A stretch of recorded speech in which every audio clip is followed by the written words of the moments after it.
Welcome to The Explainer. You ever stop and think about what a story is actually made of? Well, today, we're going to do something kind of cool. We're going to take just five, simple vocabulary words and see if we can build a whole story, a complete, compelling narrative, right from scratch. It sounds a little crazy, right? How can you possibly do that? I mean, we think of words as just definitions in the dictionary. A story has a flow, a beginning, a middle, and an end. So how do we get from a simple list to an actual adventure? Let's find out. We're going to build this thing together, one word at a time. So here are our building blocks for today. 5 words, and they all just happen to start with the letter R. But this is not just a vocabulary list. I want you to think of each word as a domino. Each one is a plot point that's going to knock over the next one and get our story moving. All right, so where does any good story start? Well, usually with a moment of calm, right? You need to set the scene, introduce a character, and establish what normal looks like, right before you mess it all up. So, let's set our peaceful scene. And that brings us to our very first word, rest. It's that feeling of calm, a moment of peace. This is our story's starting point, the baseline.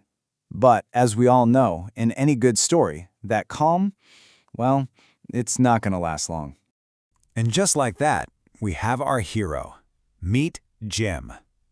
This one simple sentence puts him right into the world for us. You can almost picture it, can't you? Jim, on a park bench. Maybe the sun is out. Everything's quiet. Everything is perfectly normal. And that is precisely when things are about to change. And bam! Here comes the change. Our second word is reptile. This one word completely shatters Jim's peaceful afternoon. It introduces something wild, something unpredictable. This, right here, is the start of our plot. Now, when you hear the word reptile, your mind can go in a million different directions. Are we talking about a huge alligator lurking in a pond? A snake slithering across the path? Or maybe, just maybe, it's something a little less scary, like a turtle.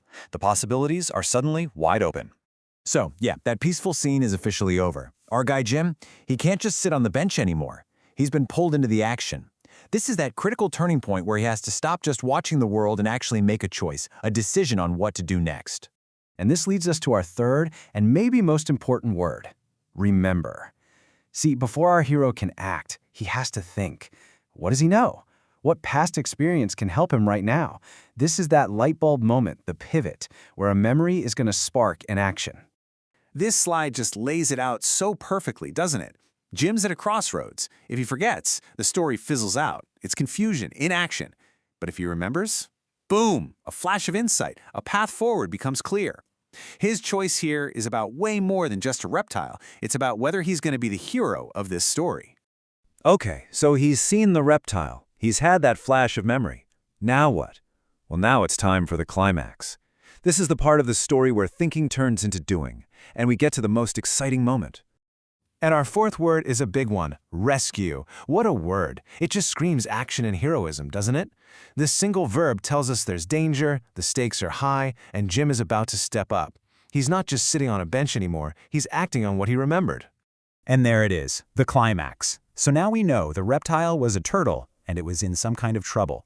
Jim got up off that bench and saved it.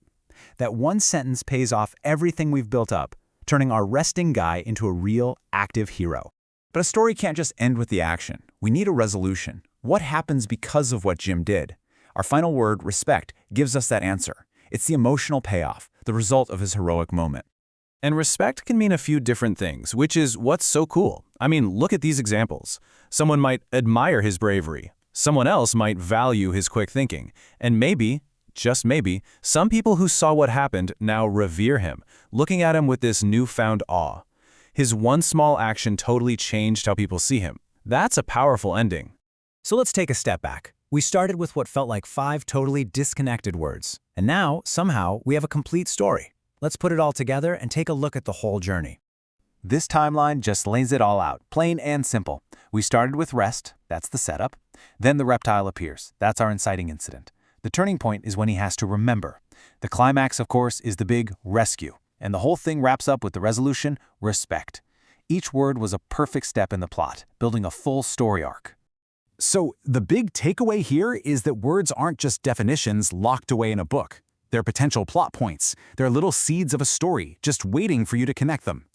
So the next time you learn a new word, don't just memorize what it means. Ask yourself, what story is this word just waiting to tell?